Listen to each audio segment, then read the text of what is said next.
mighty hunter before the Lord, whereas it is said Nimrod was a mighty hunter before the Lord. What did that mean? That always bothered me as to what they were talking about. Mighty hunter. What was he hunting?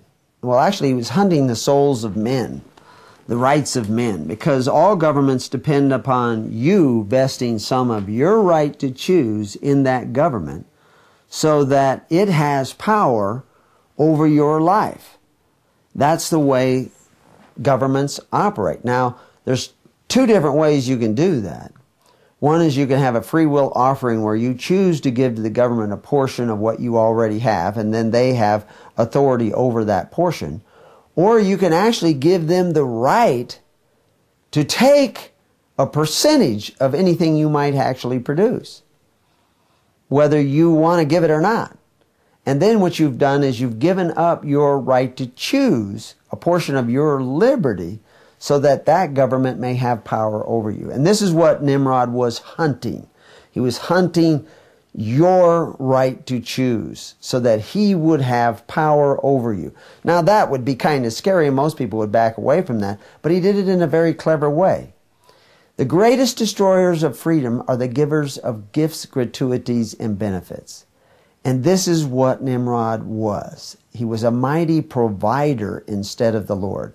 The actual Hebrew word for hunter there is most often translated provisions or victuals or, benefits. And he was a mighty provider of benefits. But he was a benefactor who called himself a benefactor, but he exercised authority. He compelled the offerings of the people. Christians were not to be that way. Christ said, when he appointed the kingdom to the apostles to become his ecclesia, his church, he says, you are not to be like the princes of the other nations who exercise authority one over the other. But he used to be greatest amongst you is to be servant to all. He's to be like the younger.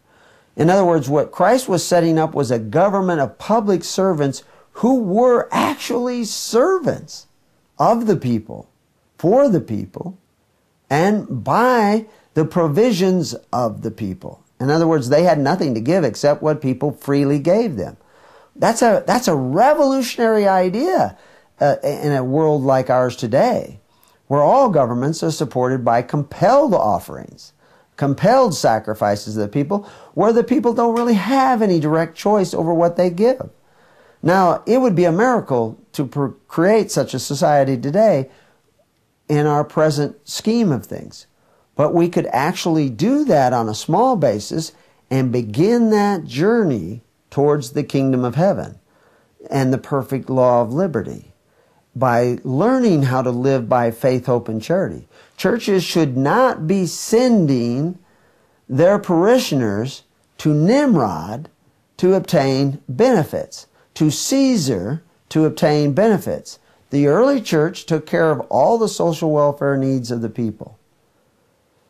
Why isn't it doing that today?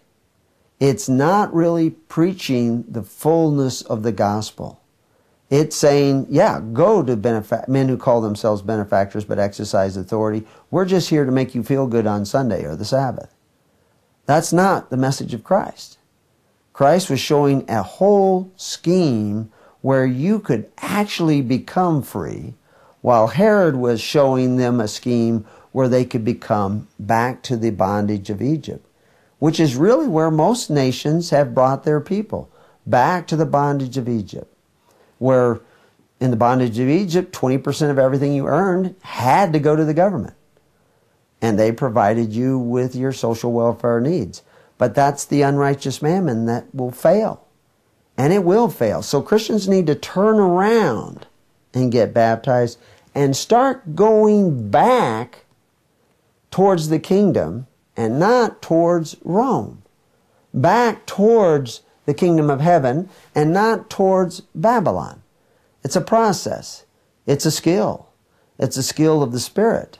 And you can only learn it with the baptism of the Holy Spirit, which is Christ.